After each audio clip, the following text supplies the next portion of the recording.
Hello, I'm Ryan, and welcome to my channel, Analyze This Mr. Bond, where I discuss the adventures of James Bond 007 and dig for what lies beneath the surface. And today I'm digging into a particularly big question. Does James Bond matter?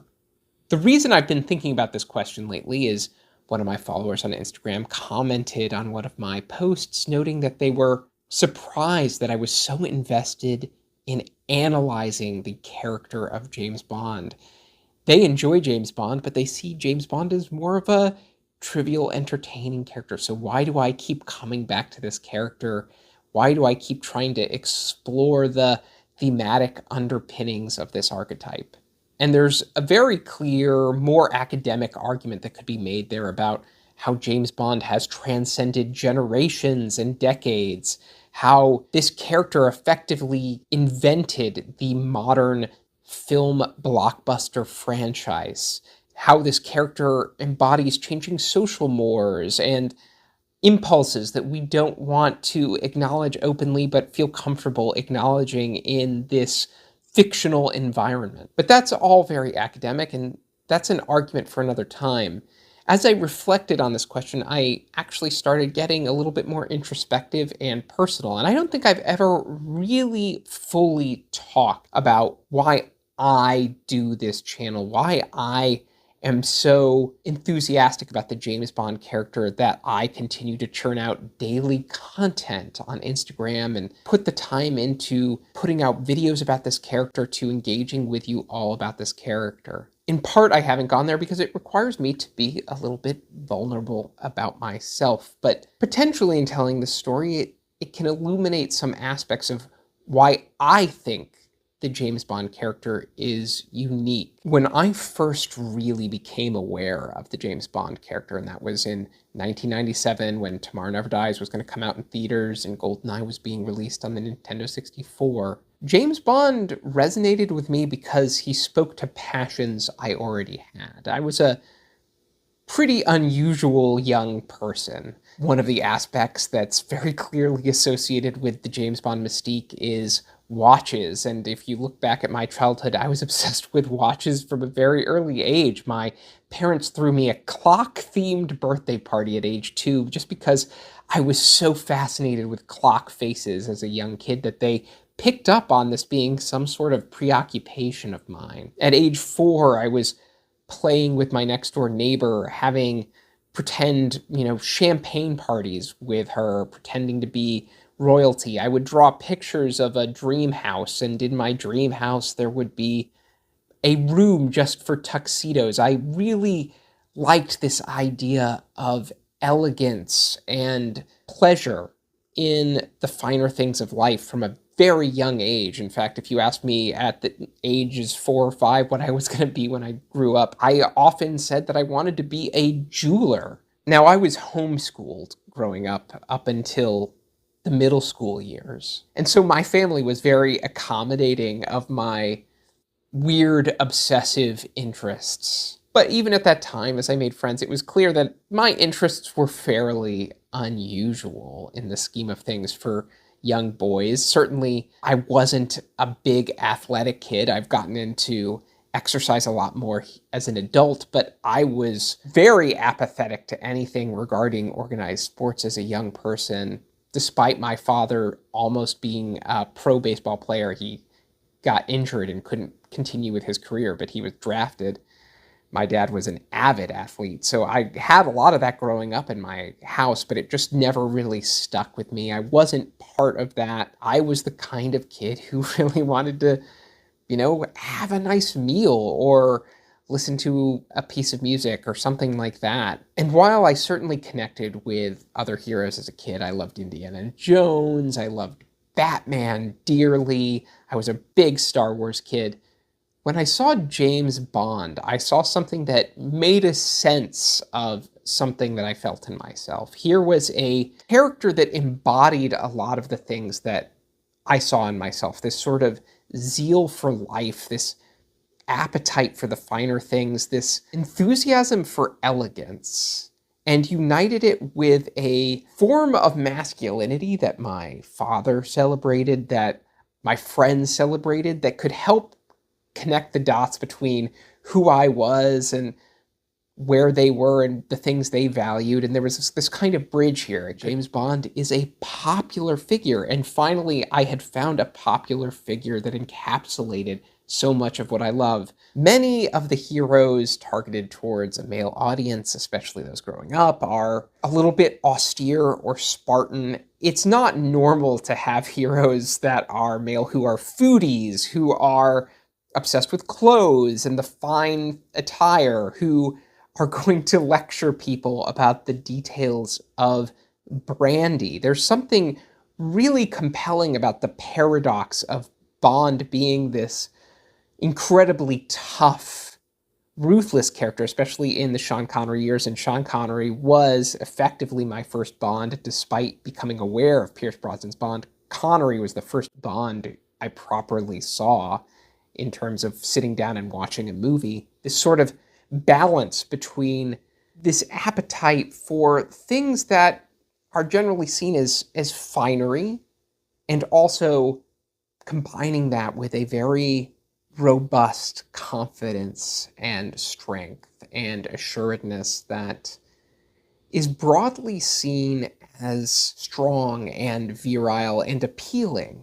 And I think what I'm trying to say here as I process this out loud with you is that James Bond was a door for me into the concept of masculinity, because I didn't feel growing up that I was a particularly masculine child. I was an artsy kid. I sang, I played piano, I read books. I was generally imaginative, but I wasn't a strong athletic figure in the way that, so many people that I saw and admired were. And James Bond was able to synthesize these aspects of myself that I enjoyed with this more classical masculine ideal. If anything, James Bond is kind of hyper masculine in the sense that he sometimes embodies these darker, destructive aspects of masculinity. And that paradox of him being this sort of hyper-masculine, dangerous figure with a character that is identified with things that are often not as celebrated as part of the masculine ideal. In general, it's not seen as hyper-masculine in culture if you sit down at a table and start lecturing people about the quality of the brandy you're sipping. That wonderful tension was something that resonated with me then and continues to resonate with me today, because I don't think there are many heroes that embody that same tension today. In fact, many of the characters that embody that tension in our media tend to be villains. It's villains who lead these opulent lifestyles, who are collecting art and things like that. It's generally not given to the heroes. The heroes are simpler folk or a little bit more austere. It's generally not the heroic figures that open the door to, no, you can just enjoy aspects of life, and that's part of the package. James Bond is unique in that way. And I made a video not too long ago about why I hope the upcoming films bring back this idea of the gentleman spy, of the connoisseur Bond, the cultural savant. And I think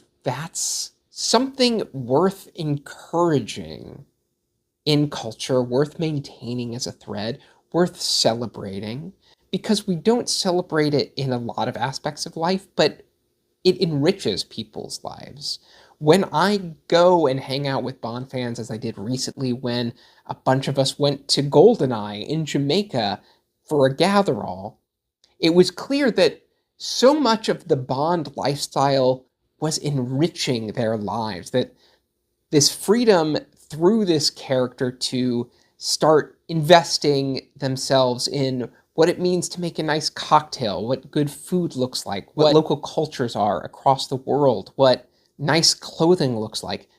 This enriches their lives. And I don't see a lot of that generally in action film media.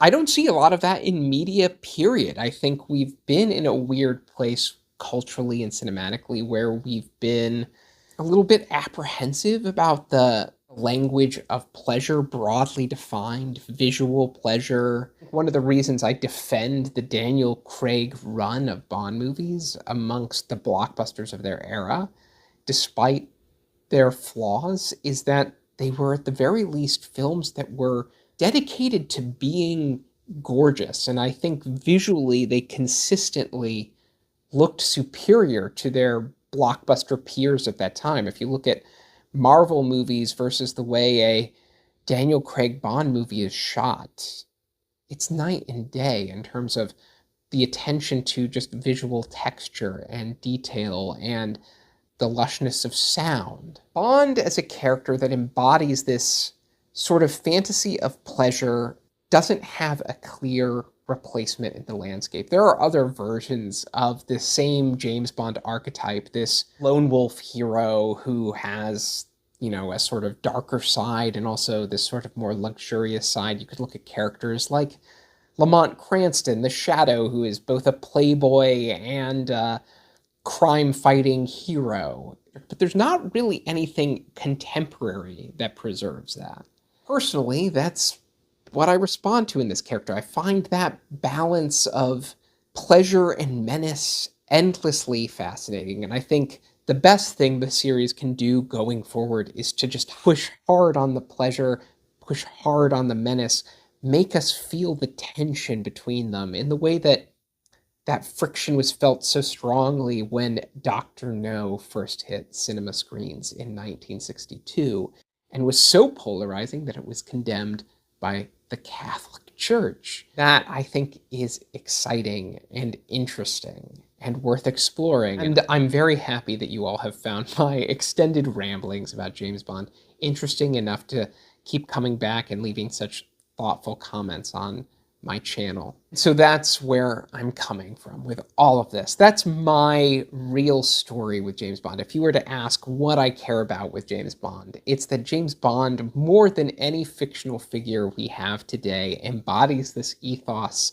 of memento mori, which is remember you will die in Latin. This ethos that death is hanging over our heads and we need to take advantage of the richness that life has to offer. James Bond pushes that to a dark extreme, but what other character in our midst, what other fictional figure that we continue to respond to decade after decade really embodies that ethos in a way that can continue to bring that conversation forward? And that's why I think James Bond matters. So thank you for watching. Thank you, as always, for your comments and thoughtful interactions. The other reason I talk about James Bond so much is just because James Bond is easy to share. It's an easy community focal point. I could talk about a lot of different things, but when I talk about James Bond, people get excited and good conversations happen. So thank you for participating with me in this Analyze This Mr. Bond project. And as always, I'll catch you in the next one.